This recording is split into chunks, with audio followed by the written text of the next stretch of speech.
Hey, everybody, this is DJ, and welcome to Architects of Imagination. It is my great pleasure today to introduce someone who I miss, who I haven't hung out with in a while. This is Mohammad Alavi, who I know just as Mo. Welcome to the show. Hey, how are you? Very, very good. So we worked together back on Modern Warfare 2. Yeah, A pretty legendary time, a pretty legendary game. You were there for, I believe, all of Modern Warfare 1 as well. yeah, Went on to be one of the founding members of Respawn Entertainment, correct. where you worked on Titanfall 1 and 2, and eventually were one of the drivers behind Apex Legends. Right. Um, Fucking legendary career. Well done. You have since left now and are again newly again a founding member of a relatively new studio, which you guys can't talk about what you're doing, but just give us a little intro and yeah, tell us the name of the new place and what you guys Yeah, are up to. yeah. So it's called Wildlight Entertainment, and we're working on a shooter, and we're currently prototyping in Unreal 5. Can't really say much more than that, other than the fact that it's basically a lot of the same designers and devs from Modern Warfare 2 era through Titanfall and Apex era. Yeah, looking at the roster, I recognized a few names. We've got Grenier in Yeah. there. We've got McCord, a couple of other Yeah. old I've worked timers. Oh yeah, with Chad and McCord for 20 and 15 years, respectively. jeez. Yeah. Forever. Awesome. And you are probably one of my favorite designers in the world. You have done Ah, some of the, go on. don't stop. Not just personally, but for your work. You've done some of like there aren't a lot of levels where just the level name evokes, memories and people know it. But you have I've, multiple under your belt. I've had a very lucky career. And one of them we even worked on together. So Mo here was behind All Gillied Up from Modern Warfare 1, which was that the E3 reveal That was of one of it? them. I It actually, was, not to toot my own horn, but there was actually two E3 reveals. It was All Gillied Up, which was the not All Gillied, Crew Expendable, which was the cargo ship level, yeah, and yeah. All Gillied Up, yeah, which was hellacious because I had to get them both ready for E3 Oh no, at the you were same on both those time. levels too. Yeah. Yeah, I remember when I interviewed at Infinity Ward, seeing you guys showed me the cargo ship level, and I was just like, yeah, my jaw dropped. It was pretty sweet. Awesome. And then you went on in Modern Warfare 2 to do No Russian. Yeah. Holy a very Which memorable level. which We probably wasn't have like nobody thought it was going to blow up that way. Definitely, I mean, you play the level and you can clearly tell it's not designed as like a bombastic level, right? yeah, yeah, it ended up making Fox News and Yeah. maybe not in a great Yes, way. it did. Um, let's before we get into some of the games you've made and your career, let's go back to your beginnings. Before you were a game developer, you were on a trajectory to become a doctor, isn't that right? If memory Yeah, serves. yeah. I actually, yeah.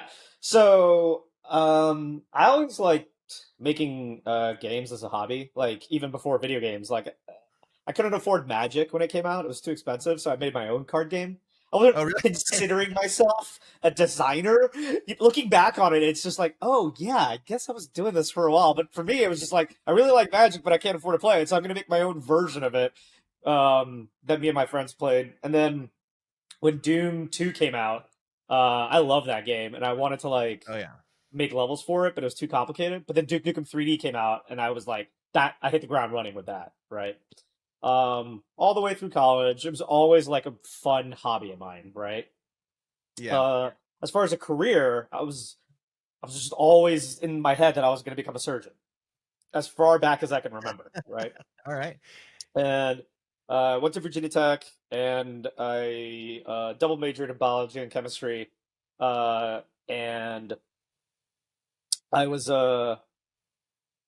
at the time, so that's when like Counter Strike blew up, and Yeah. like basically like the internet in general blew up. Like this is like 1998 to 2002 era, right? Yeah. Yeah. And I started like I started like joining like different mod projects for Half-Life because it was like a bustling Half-Life mod community at the time, There was, yeah. and at that time I'd like moved on to like start making like Half-Life levels, right?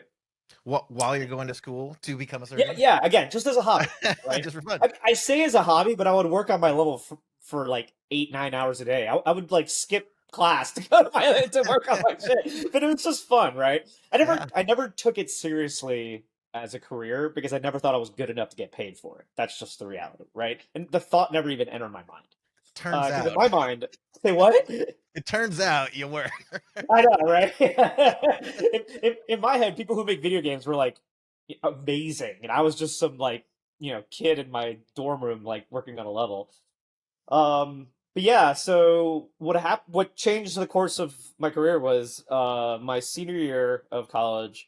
I'd applied to like 30 medical schools, and when I was sending off my final application, I was like, check my mailbox, and I got a copy of PC Gamer, like Euro PC Gamer, Okay. which wasn't a surprise for me because I knew because I was working on this mod, and the head of the mod was like, "Hey, their PC Gamer's doing like a section on Half-Life mods, and we're in there." I'm like, "Oh, sweet!" And I was like, "Can you send me a copy?" He's like, "Yeah, absolutely."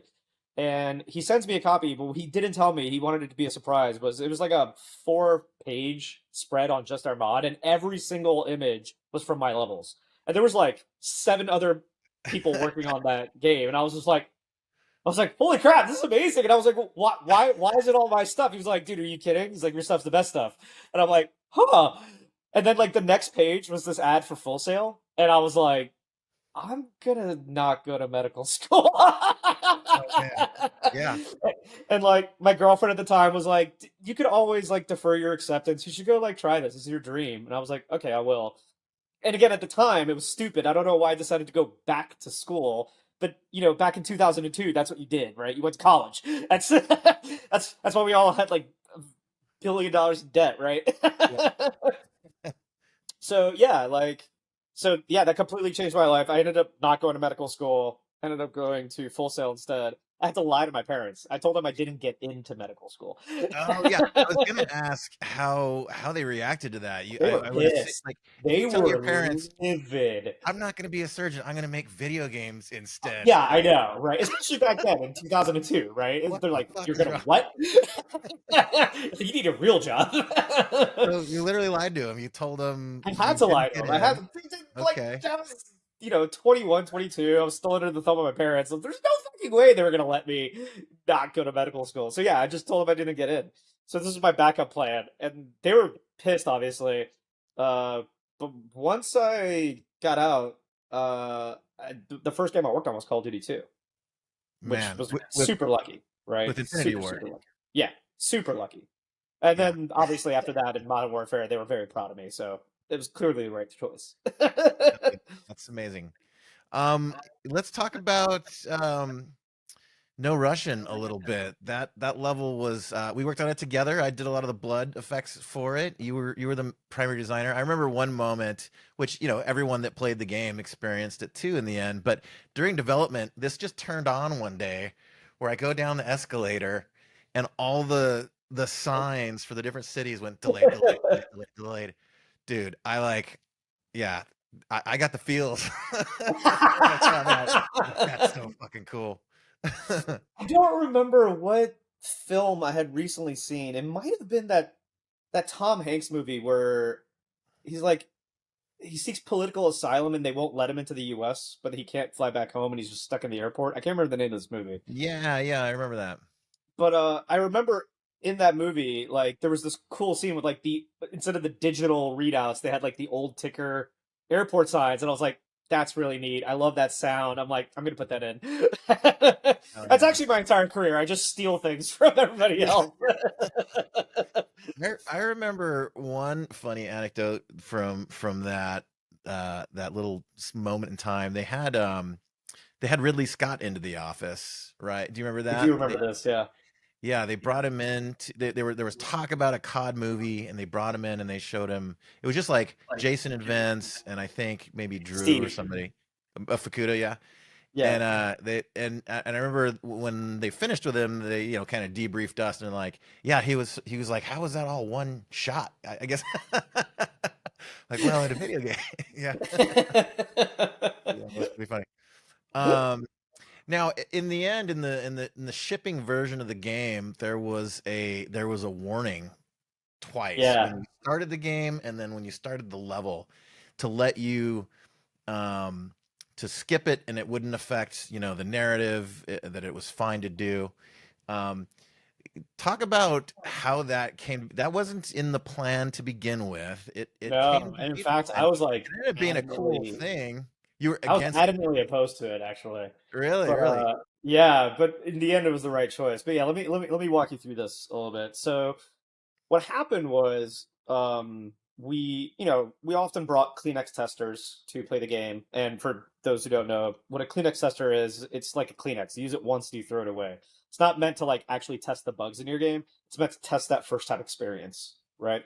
So we would always bring in Kleenex testers like halfway through development to play like finished to unfinished levels just to see if we were in the right direction, what changes do we need to make. And that one always like had like interesting reactions out of people, right? Yeah, Because I mean that was the point of the level to like make you like pause for a second, right? Um, but one of the ones I remember was this veteran who came in who played video games and he like walks out and he instantly realizes that he's not on the good guy's side. He's about to yeah, mow down some civilians and he just literally puts the controller down. Like he was like, I'm not playing this game. And we skipped him past that level and we let him play the rest of the game and he absolutely loved it. I didn't think much of it, but Jason West, who was game director at the time, it really struck a chord with him. And he was like, that's just one dude. You know what I mean? yeah, He's like, when we release this out to the masses, that's going to be the reaction from millions of people. And millions of people are going to stop playing the game at the third level. Right. And again, he was right. yeah, Right? Like he was like, we should put out a disclaimer to be like, hey, there's a level that like if you don't want to play it, you don't have to. And it won't like, it won't hurt your progression. It won't hurt like none of the achievements are in that level. We made sure no achievements were in that level. Um, and I was adamantly against it because I thought it was kind of like a cop out. I didn't see his point of view. From my point of view, it was like we're touching on something like serious and profound and then like we're almost being like, but you know what? We shouldn't do this. We shouldn't touch on something serious and profound. So we're gonna back out of it. And I felt terrible about that because again, this is before The Last of Us. This is before video games went down serious avenues. You know what I mean? yeah, So I was like, I wanted to do this. I wanted to make a video games like cross into like what film and TV have been doing for years, right? And I felt like this was like kind of a half step, but again, at the time, it was definitely the right call. yeah, yeah. I agree. And like, I feel like that I'm proud to have been a part of that moment. It was, I think, a maturing of the medium. Like that was a step of it, sort of growing up in a way. A little bit, yeah. And I definitely like felt it while I was making it because at first I was like just kind of like a not really giving much thought to it. And we work on, war games. I've been working on war games at this point for like 5, 6 years, and I was just like, yeah, I'm gonna mow down everybody. I'm gonna have, children in there and blah blah blah. And I was like, maybe I shouldn't have children in there. You know what I mean? And I was like slowly like censoring myself and realizing that like Yeah, like maybe I shouldn't like take it to the extreme that I possibly can. Because I didn't want it to be shock value. Like there was games like Postal, you know what I mean, that were like intended as shock value. And this was like not meant to be distasteful. It was just meant to make you like pause, right? yeah. And in the end, some of the little tiny sort of like fail success details in there, I remember being received well, in that like there was a subtle gradient in you. If you didn't shoot at all, you couldn't get through the level. They would turn on you. If you shot but didn't kill anybody, you could do that. That was a Yeah. viable way to get You through didn't it, have to kill a and single person. intentionally so, right? That was Yeah. a path.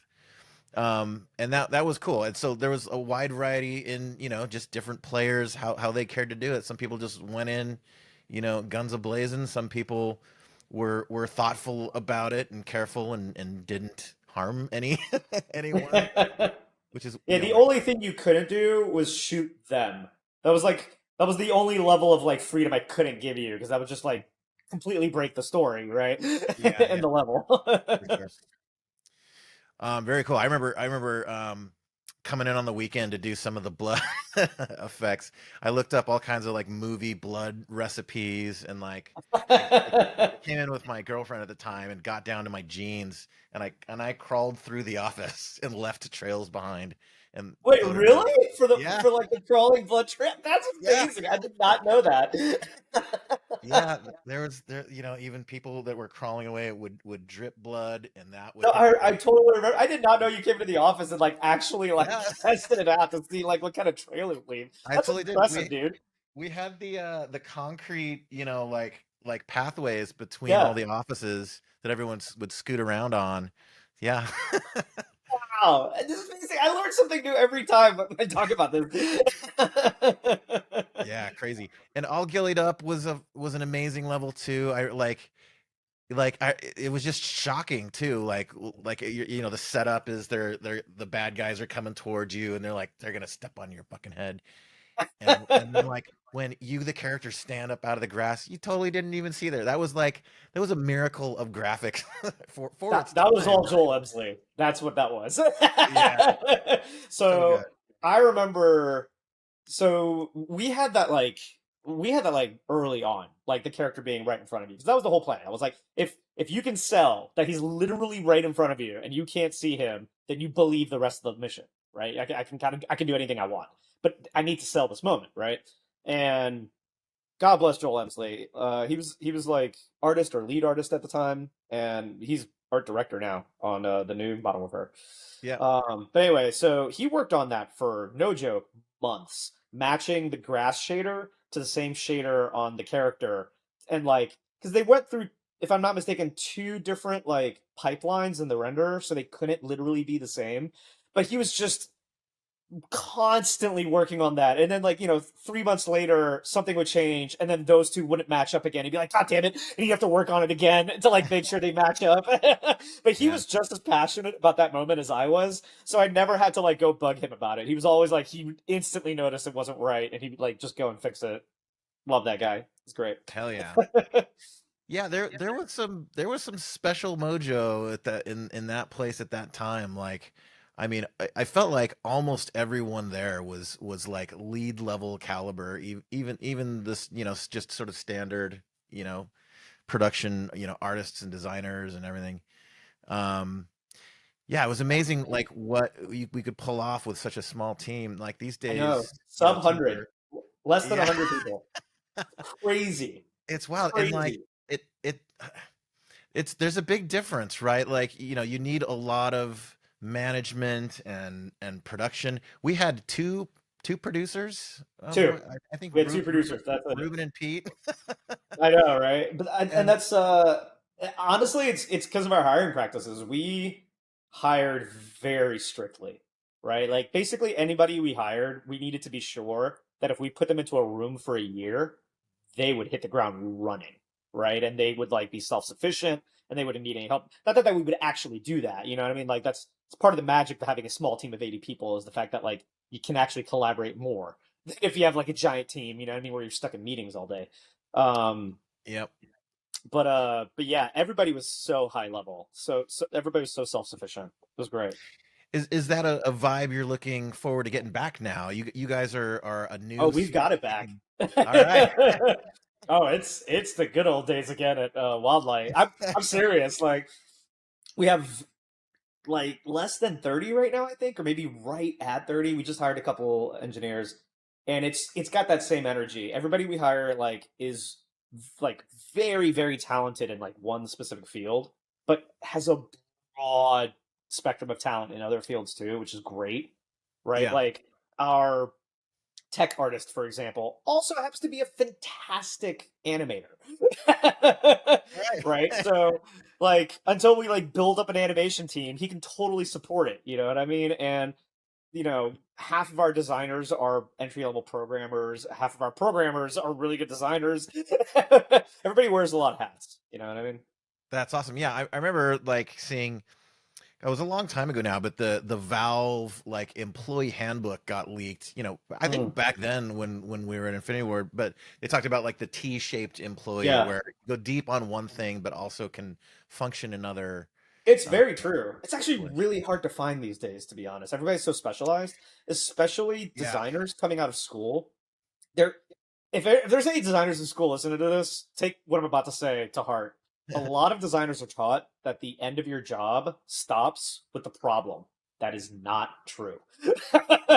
I miss the days of modding where we would hire designers from the mod scene because those designers, they knew how to solve problems, they knew how to make art, they knew how like a good like what do you call it? Like a vista looks. They knew about sound, about animation, they knew about like character design and placement, like because they had to.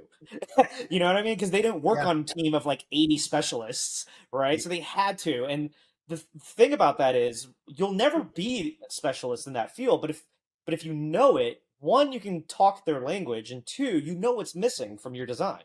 You know what I mean? Yeah, yeah, absolutely.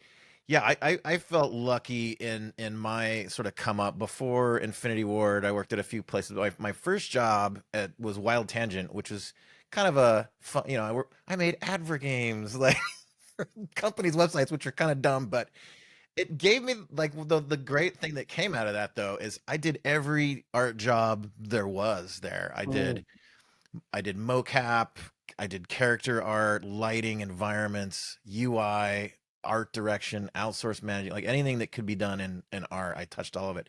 And it really helped with effects in the end, in that you kind of have to do that. You got to rig shit and Yeah. animate it. I mean, And effects touches everything. yeah, yeah, for sure. Um, Speaking of building a new studio too, like one thing that you know we're both sort of going through that now, right? Our team's 5 years old, so we're sort of in our infancy. We're 16 people, and we talk about sort of culture and things. I remember back in the heyday of Infinity War, there were a lot of shenanigans going on and joking, and you hear in the news that gone wrong, right? Like Oh studios yeah, for where it sure. gets out of control and harassment stuff. And that's the one thing I've thought about and talked about with my team is how to strike a balance there, where you want work, you want making a game. We're creating fun, we're creating entertainment. You want to be around people that you like and make you laugh, and you want to joke and have a good time. But it's important. But we don't want to exclude people. We don't, certainly we don't want people getting harassed. I don't know. It's Right, something yeah, that for I've thought sure. about is on one hand, you could just go like hard, like no one may talk about politics or make any jokes about anything or like, that's one way to handle it. The And whole that's, corporate approach, yeah, which is yeah, just like, don't do anything. yeah, just shut up and do your job.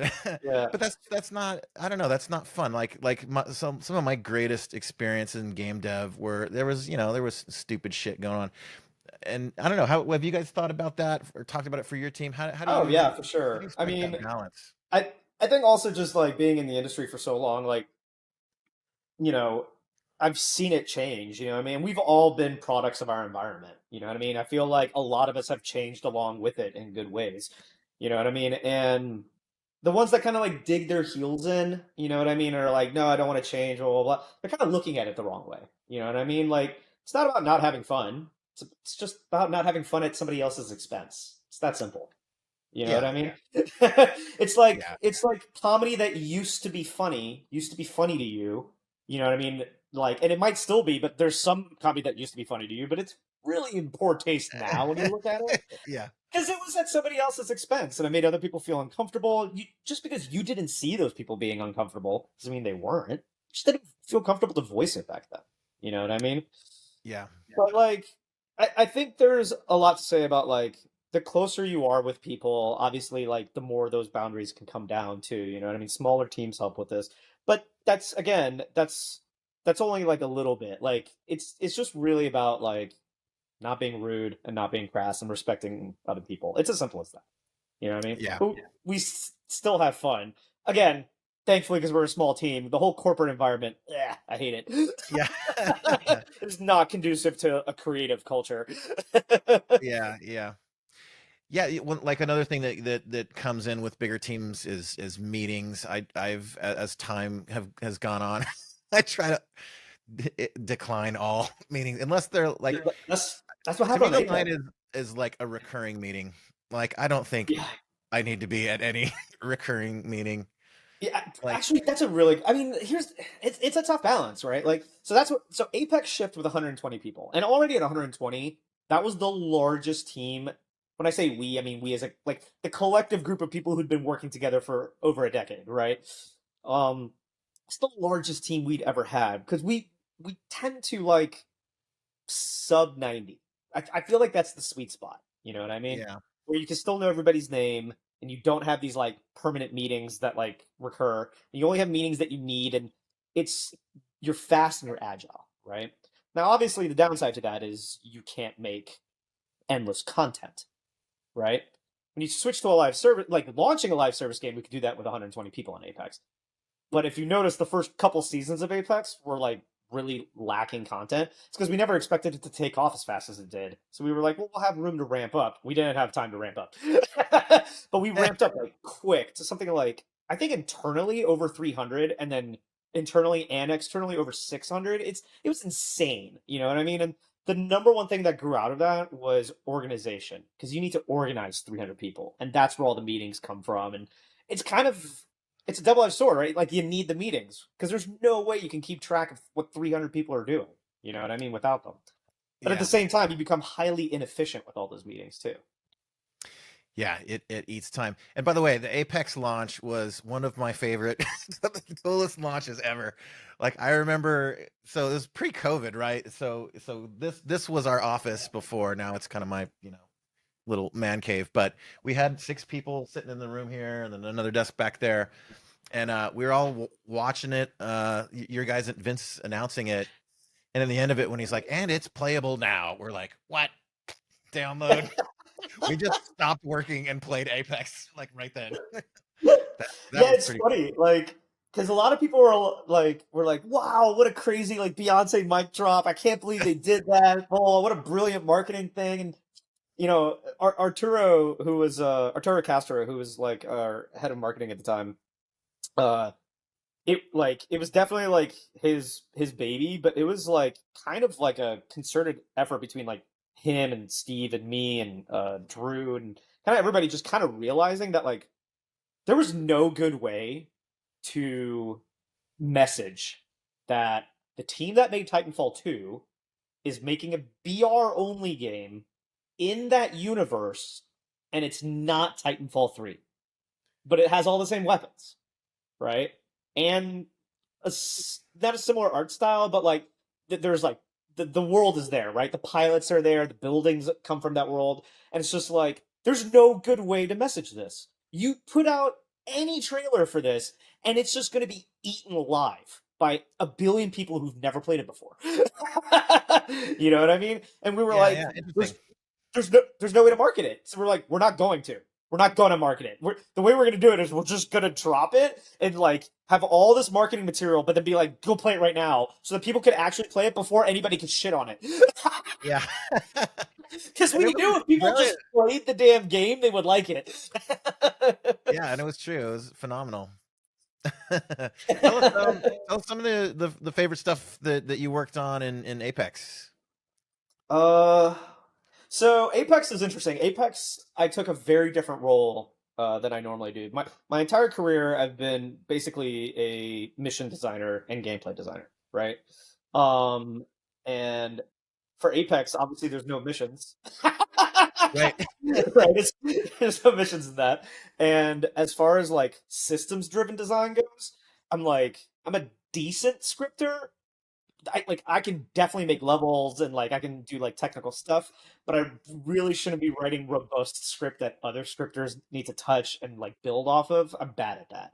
So there Okay. really wasn't a place for me to do that. But I noticed that there was a kind of like an empty space for character design, right?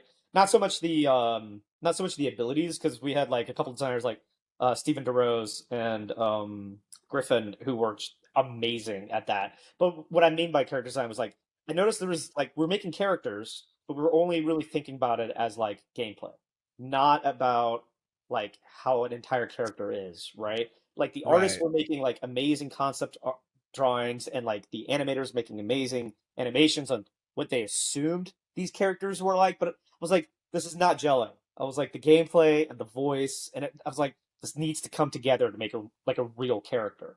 So I was like, I asked my lead at the time, Mackie. I was like, can I kind of spearhead this? And he's like, yeah, go for it. And what started off as like me and my little corner expanded to like basically me turning into the narrative design director, and like basically being the go-to between all the different departments to make sure that like we're all like making like a concerted effort to make like a unified character, right? And I think the favorite thing for me was kind of stepping into a role I've never done before, and kind of like I never appreciated like what a lead does. You know what I mean? Until that moment. And I kind of realized it's like not really about coming up with the cool ideas. That's thankfully I work with extremely talented people. Everybody has a plethora of amazing ideas. That's actually not the problem. The problem is kind of like making sure that like these ideas aren't fighting each other, but kind of like working towards like a single vision, right? Yeah. Yeah. And it was like it was a really interesting process to like do that. Awesome. And it's like I think this career, one of the things that's always kind of fun about it is it's just moving so damn fast, right? Like you cannot stay stagnant in this. And No, and definitely not.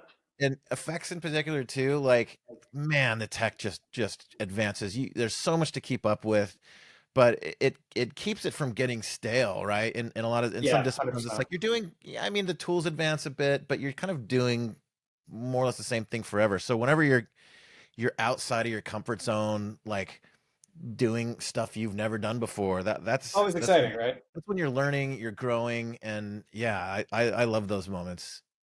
Yeah, it's super exciting. Do you have a favorite character of all of them that you guys put together? I have so many favorite characters. So I'm a little partial to Mirage because we like that was one of the first characters, we kind of worked on. And they say like, build what you know, and I'd never like really done character design before, so I was like, well, I'm gonna kind of make him like me. He's gonna be All a right. little bit self-deprecating. He's gonna be a little smarmy. He's gonna like, he's gonna have some like, off-color jokes that don't always land. Yeah, He's trying to be like the party, but he's like a bit of a nerd. You know what I I love it. mean? I love it. But no, I like there's a bunch of characters. I really like Revenant. Revenant I love. Revenant was the season 4 launch. That was kind of my baby. Um so like up until that we were doing these launch trailers that were very much about selling the game. Here's the new map, here's a new weapon, here's a new character, right? They were very Yeah, like a little cookie cutter in my opinion. You know what I mean? clinical. They're Yeah. clinical, yeah. They were super well done, right? But like they're just it wasn't gelling, right? Because you go watch a trailer and then you go play the game, and you just don't feel like that umph, right? And I was like, let's try something for season 4. I was like, we've got skins that come out with the season, we've got a weapon, we've got a map, we've got a character. Let's see if we can kind of like coalesce this into one big marketing beat, right? Kind of like bring it all together, like make the skins based off of like the theme, right? I don't remember exactly what theme I ended up coming up with, but I was like all the big wigs at EA were like, no, no, that's not what people want. You need to show them the battle pass. You need to show them the skin. You need to show them the weapon, and like you need to show them the thing that they're gonna buy. And I'm just like, no, people don't give a shit about that. People care about stories. Yeah. I was like, give them a good story, and they'll come, and they'll play your game. Yeah. Thankfully, I had two awesome champions in my corner, Drew Stoffer, who did like all our videos, and Jason Torfin, who was like our marketing guru. And basically, they went to bat for me, like to the big wigs, and they were like, "Let him do this, let him do this." So we did it, and sure enough, that trailer was like came out like awesome, and like Oh, yeah. Revenant has one line in the entire in the entire thing. You know what I mean? But it worked, and like that was a super fun character for me because like I didn't actually create like that was like one of the first characters I didn't create actually. That was Tom we had hired a new writer. That was like his first character, but that was the one I felt like finally like lived the dream of what Apex is trying to be, right? Which is like the characters are the driving force behind like the gameplay and the story and the marketing and everything. Hell yeah, fuck, that's awesome. Let's talk about Titanfall a bit. So so we parted ways after Infinity Ward. You went on to make Respawn, and Titanfall was your first game. Give us a few stories, anecdotes, stupid Oh shit that happened in the God, office. Give us dude, some Titanfall. Titanfall nuggets. Titanfall was a disaster in so many ways, but also amazing. Also a massive hit. Yeah, so yeah, like Titanfall is a roller coaster. So first of all, we started Respawn without a fucking clue what we were gonna make, and in the middle of a lawsuit, right? Yeah. And uh, in the middle of this, we were like, going to what we knew, which was like, military style shooters, but we didn't want to just, make the same thing we'd made before. So we ended up like, trying a bunch of different things in the beginning and ended up finally settling on Titans, and that's an entire story in and of itself. But I remember this is the team that made Call of Duty, and at some point, Jason and Steve, who ended up becoming game director, were like, new project, new team, new engine, new IP. They're like, Oh need man. to need something to give, right? Yeah. So it was like single player gone. And I Yeah. just remember when they made that announcement, like my heart sank. You know what I mean? Like that was all I ever wanted to work on was single player games, right? And I like just left Infinity Ward to come start this new company, the dream of like making the best single player shooter ever, right? And it was just like cut. I was like, ugh. Uh, Like for a split second, I actually like considered like working at other jobs and like other things, but like it was oh it was man. like a dark time. And I'm not the only one who felt that way. But I'll bet. I remember I made a decision. I mean, like, and I'm so happy I did. And ever since then, like, I've been able to quantify it and put it into words. It's team over project, right? And I've Yeah. always realized the project doesn't really matter. I could be happy working on anything if I'm working with the right people, right? Because working Hell with the yeah. right people means that I can count on them. I know they're like rock stars, and we work well together. And whatever we end up making, it's going to be good, right? Even if I personally am not invested in like the actual kind of game we're making. You know what I mean? So yeah, so I stuck around and I'm glad I did because I always wanted to make single player games. I kind of found a way to put my panache on it, which was like those intros and outros and making them super cinematic and everything. And it was such a hard road to E3, a lot of self doubt. You know what I I mean? remember the Like else. it's so much self doubt, right?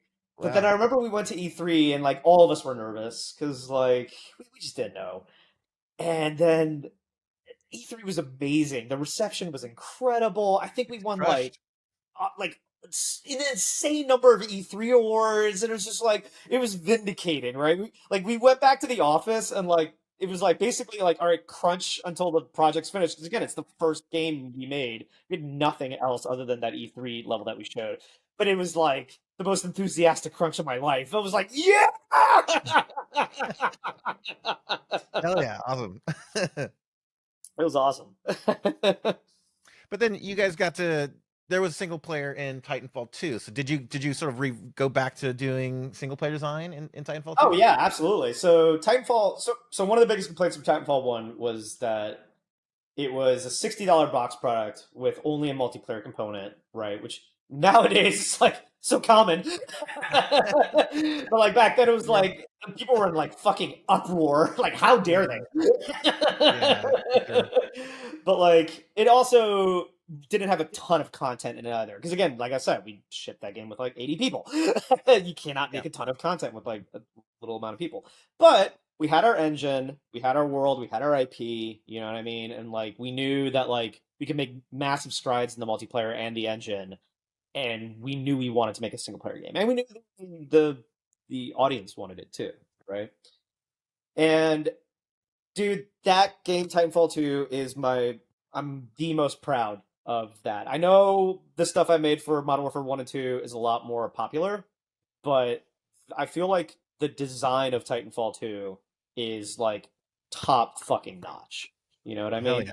Yeah, like I don't know where it happened, but like we started coalescing into this thing where it's like, yeah, every level's just gonna be something different and something unique, and then we're just gonna throw it away and give you something new. Every level, every level's gonna be memorable, and it was just like that game is. I love that game. That game is awesome. It's unfortunate that like they got sandwiched between Call of Duty and Battlefield and didn't get like the marketing it could have had, and like a lot of people one didn't realize that it was also on PlayStation. It wasn't just an Xbox launch title because the first one was. A lot of people didn't realize I had a single player campaign because the first one didn't, and they were just like, that's that multiplayer mech shooter. I'm not going to try that, which Yeah, is yeah. unfortunate. What were the levels you worked on for Titanfall 2? Do you have a favorite moment in it that's like Well, my that you're the favorite most moment is stoked about? not the level I worked on. My favorite moment is everybody's favorite moment. It's time travel level, right? That level is amazing. So we had this phase we call action blocks, where in the prototyping phase we're just making like every week we're making a quick like 30-second to 5 minute like chunk of gameplay, ugly and dirty, but it's just meant to prove out an idea, right? And we did that for weeks, Yeah, and we ended up coming with like I don't know 200 like tiny little mini action blocks, and we ended up taking like the best 25 of them, making an entire game out of them, right? awesome. And I remember Jake Keating. So his action block, he took 2 weeks, which Steve Kudo was very angry about. That Ah, 1 week he didn't have anything to show, right? He took 2 weeks and he made that level. And there's a lot of things that changed, obviously, but I'm not kidding. Where I say half the level that he made in the action block stayed and just got prettied up and improved on. It was wow. that good. It was just from the beginning that idea was amazing, and it didn't fit anywhere in our game at all. And we were like, we don't care. We will wrap the story around this fucking level. It is that good. Yeah, that's one thing that's interesting too and I've thought about this recently. As I've been, not to go on a tangent, but as I've been sort of designing my own little dungeon. I'm a D&D fanatic, and I got writer's block a little bit. I was trying to come up with an adventure, and I'm like, and I kind of recalled how we were doing it back in the day at Infinity Ward, and it was not far from that. Where I remember we'd have the cork boards up, and then it was locations, gear, and like an event or something, or Right. something that you did, right? And anybody, fucking the Candace in H in whatever office admin, anyone can go put an idea up on these things. And it was just like, the favelas in Brazil, or a drone, like a treaded drone thing or whatever. Right. And then we just would vote on like what the coolest thing was, and then how to how do you thread a narrative through like all these disparate parts. That's part of the magic. But I kind of did that with this little adventure that I wrote for some friends of mine, and it worked surprisingly well. I just pictured like crazy D&D shit happening, and then I'm like, okay, how can I string these together? And it was turned out awesome. Yeah, it works. Like it doesn't. It's not going to always produce the best story. I'm not Yeah. going to say Call of Duty, the original Modern Warfare 1 and 2, and Titanfall 2 had stories that would like rival, Naughty Dog's. No. Yeah. But they were good. Yeah, Yeah. fun. They made sense. It's interesting that, like, I mean, like, like, of course, Last of Us has been in the news lately for being, both an amazing game and an awesome show now. Awesome TV show, yeah. And so many don't make that jump from a game to a movie and vice versa, but it did. I think largely because it was so like narrative first, right? Yeah, Last of Us. Like I mean, Naughty Dog has always been that way since like the Uncharted series, right? Very much narrative first. yeah.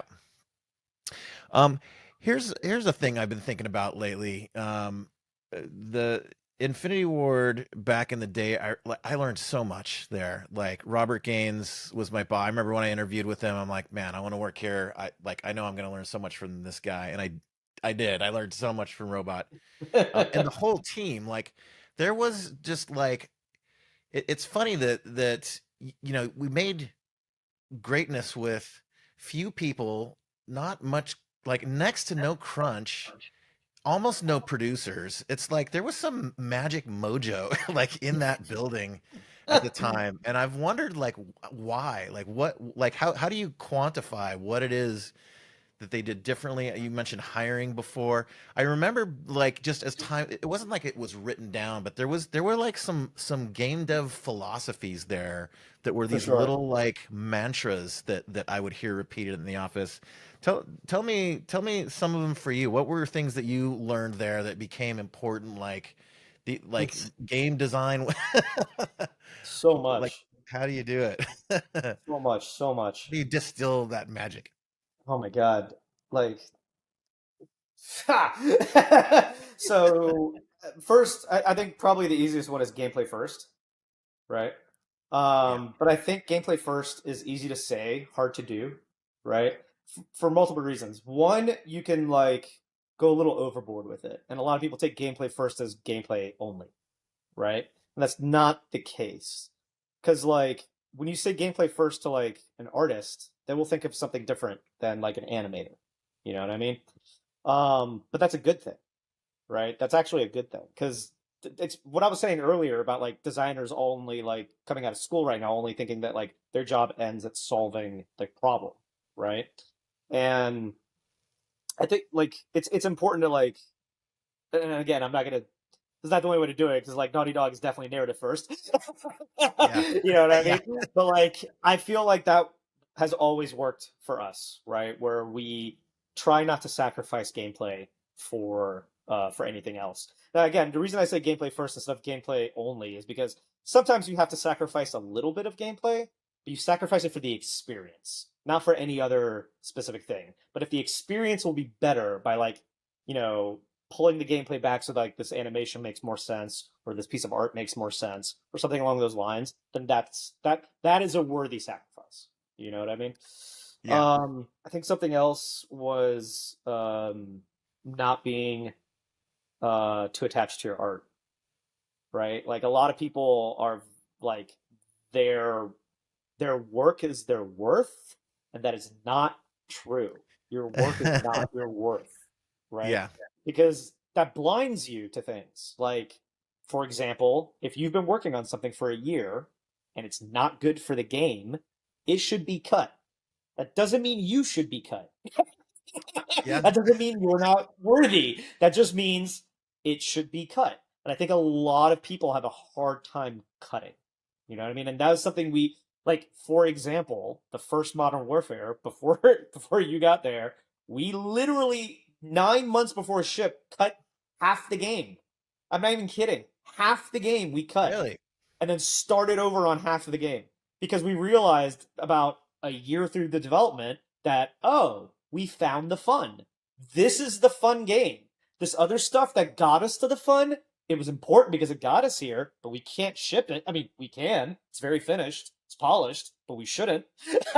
We can have a Yeah. bigger game. We can have an 18-hour game instead of an 8-hour game, but that's not a good thing. You Yeah. know what I mean? So we cut it and we had a much smaller game, but clearly what was there was like impactful, right? I much prefer a sort of tight, awesome, Yeah. short experience these days. Tell us if you can say what are a level or two or a thing or two that got cut from Modern Oh Warfare my God, that dude. I have that was had fully in more there. failures than I've had successes. Never seen the light of day. I can't even begin to count the number of things that have been cut. Seriously, I had like 4 missions cut from COD 2. I had another like 4 from the first Modern Warfare.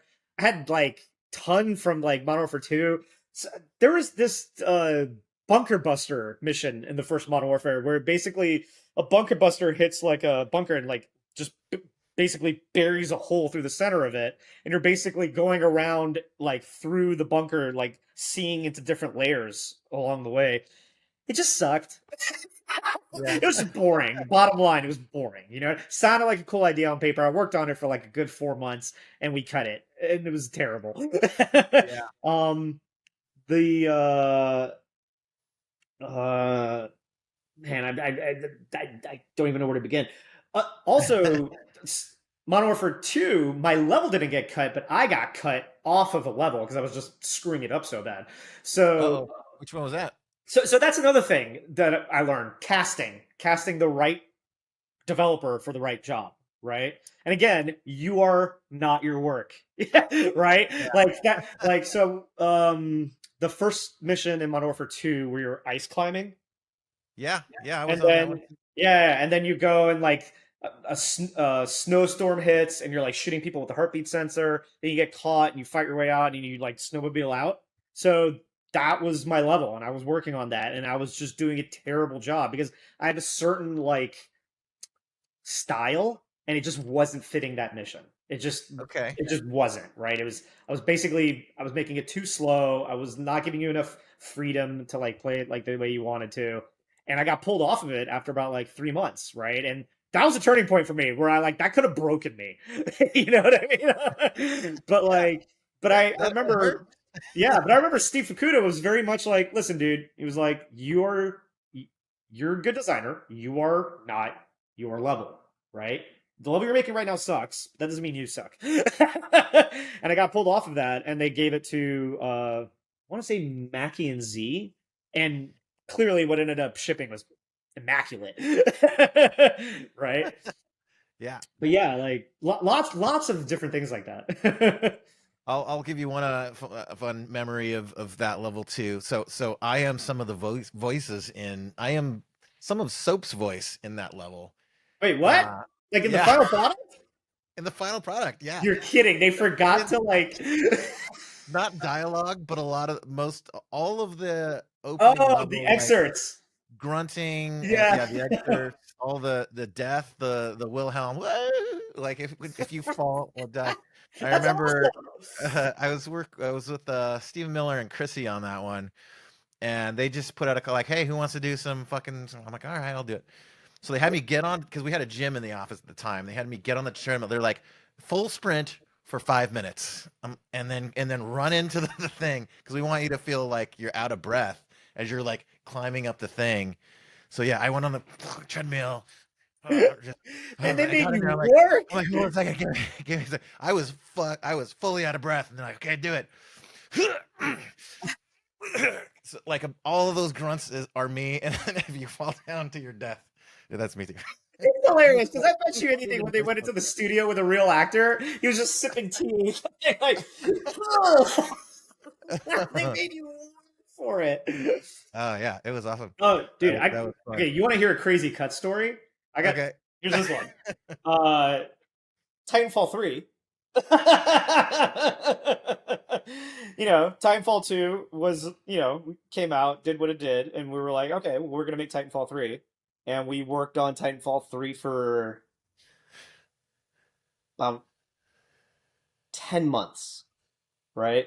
In earnest, right? I mean, we had like new tech for it. We had multiple missions going. We had a first playable, which was like on par to be just as good, if not better, um than whatever we had before, right? But I'll make this clear: incrementally better. It wasn't revolutionary, and that's the key point, Okay. right? Um, and we were like feeling pretty decent about it, but not the same feeling as Titanfall 2. We were making something revolutionary. You know what I mean? And then the multiplayer team was having a hell of a time trying to fix the multiplayer because a lot of people loved multiplayer. People love Titanfall 2 multiplayer, but the people who Yeah. love Titanfall 2 multiplayer is a very small number of people. And most people play Titanfall 2 multiplayer and think it's really good, but it's just too much. It's cranked up to 11 and they burn out of it fast. And they're like, that was a great multiplayer. That's not something I continually play for like a year, 2 years, 3 years, right? Yeah. Yeah. So we were like trying to fix that. We tried to fix that from Titanfall 1 to 2, tried to fix it from Titanfall 2 to 3. The multiplayer team was like just dying. And then PUBG came out. Yeah. And I don't know if you remember Alex Roycewicz, but Alex Roycewicz started Oh playing yeah. PUBG. And then Geoff started playing PUBG. And then they made a Of battle course. royale map with, Titanfall 3 classes. Showed up one day. And then Boom. literally, like I'm sure you remember we used to have like Friday night fights to test like the Hell yeah. multiplayer. So Friday night fights had like dwindled down to like, 10 people, just the bare minimum who like to get like a match going to test things out. Just basically the designers and a couple artists, right? Okay. And then that came out, and then the next Friday night fights was all 100 people. And they stayed until like 9 p.m. playing it, right? And it You know was you got something on your hands. yeah, it was that way for like 2 months. Like I think it started in like October, November, and it was all the way it was like that until we went out for break. And in the middle of that, we were still testing the other modes, regular attrition and Titanfall modes. And again, 10 people would play those, 100 people would play the BR mode, right? All right. And at the time, I'd just literally become like narrative lead designer on Titanfall 3. I had just pitched like the mission that like me and Manny had like not mission the story of the whole game that me and Manny had come up with, me this big presentation, and then we went off a break, and then we came back from break, and we talked about it, and we're like, yeah, we need to pivot and we need to go make this Oh game. man. So we literally canceled Titanfall 3 ourselves because we were like, we can make this game and it's going to be it's going to be Titanfall 2 plus a little bit better, or we can make this thing, which is clearly amazing. And don't get me Yeah. wrong, I will always miss having another Titanfall. You know what I mean? I love that game. Titanfall 2, like I said, is my most crowning achievement, but it was the right call. That is a crazy cut. Such a crazy cut that EA didn't even know about it for another 6 months until we had a prototype up and running that we could show them. Yeah, they're fucking skunkworks, man. Yeah, Jason and Vince were they would shield the team, and yeah, that I know. was It was they crazy. are that is amazing. I know. That had to hurt though, like you personally, like you just come up with the story of the game, and like you become in love with it, you become attached to it, and again, like you said, the level, you are not your level, but like that's a little different. You like So here's the funny thing. On Titanfall 1, they said cut single player, and I almost quit, and I picked team over project, and I stayed. And I remember that was a dark time. Then we finished Titanfall 1, finished Titanfall 2. When we did that, and they were like, all right, we know you're narrative design lead, and we know you've always wanted to do this, but it's cut. I was like, just promoted you to it. all right, let's go. All right. Literally, it was that fast. I was like, Okay. that's fine. You know what I mean? We've always cut stuff in the past. I know this team's gonna make something awesome. Let's run with it. I'll figure out a place where I can like make my magic. That is amazing. I think Yeah, that's the I'm difference just between somebody with like 9 years of experience and somebody with 15 years of experience. yeah. Yeah, it's helpful to have that perspective for sure. I can imagine like yeah, I'm just picturing like EA's response when you tell them like that you're not doing the I game. wish I could have been in that room. All I saw was the reactions to it, like from like Drew and Vince, and they were not good. Like they had to take the brunt of it. They were. I can only imagine. They were like, yeah, you had this game that sold X million copies. You went from making the third one a $60 box product, which by the way, we bought your company for. Like they bought Respawn in the middle of this. They were like, we bought it so you would so we'd have the IP to Titanfall, and you make a Titanfall 3, and then you come back and tell us you're gonna make a free to play non Titanfall game. What the fuck? They were like, they didn't know what to I'll do. bet. I'll bet. I Man, know. that's crazy. But it worked out. Like It worked. Apex Obviously, it Legends worked has been out, a right? huge hit and a massive game. Wow, that's crazy. Another thing that's crazy too is just to think of the irony too of sort of Jason and Vince and the Infinity War, heads of Call of Duty, and Vince just got promoted to now be the head of Battlefield. Yeah. That's sort of a, a turn of events. I'm not too surprised about that. Like, clearly, he knows how to run very effective teams, right? Yeah. And like, I'm sure EA wishes Battlefield, wasn't struggling the way it was since Battlefield 1, which did like amazing. So I'm sure they were like, hey, Vince, maybe go do something over here. Yeah. Full circle. That's true because he started with Battlefield. That's right. Or no, Yeah. sorry, no. Medal of Honor, but he started with Medal of EA. Honor, yeah. Yeah, Which was that under? I think that was under EA yeah. back Well, then it was too. Yeah. 2015, which was under EA. Yeah, that's right. Yeah, That is amazing. Yeah, Jason and Vince, I mean, in my time with them, you worked under them a lot more. They were super well regarded. They were, like I have fond memories of working for them. We'd go to people's birthday parties and they'd be there in the backyard having a beer with you and for barbecuing. sure. That was awesome. Um, Mo, this has been a great chat. Every time I hang out with you is amazing. I miss you. Miss you too, buddy. Good Thank to you so talk. It's good to much catch up. for coming on the show. Um, this a couple of housekeeping things before we go to. I can be found my own personal YouTube and Twitch channel. I mostly Twitch. I don't know, vintage games and D&D stuff, but I can be found undertone_DJ. Do you have any socials that you want to shout out? Yeah, sure. Like, if you kind of want to just, keep up with what I'm doing and, uh, my mental stream. I'm on Twitter. It's I am bad mofo. Like That, I am bad mofo. that's right, you are.